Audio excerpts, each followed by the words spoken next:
Hello! How about making liver skewers Moroccan style? First, you need beef liver cut into thick slices.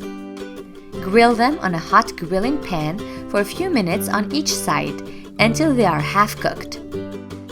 We do this as it will be much easier to cut the liver slices into cubes versus them being raw. Cut the liver slices into bite-sized square pieces and place them in a large bowl. For the spices, we have salt and pepper, ground cumin, ground paprika, and chili pepper to taste. Mix all the ingredients together. Now, let's prepare the skewers. Place 4 to 5 pieces of liver in each skewer.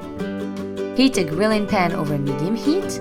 Once hot, cook the liver skewers for a few minutes on each side until done. Serve immediately. Okay, just try it and let me know. Bon appétit!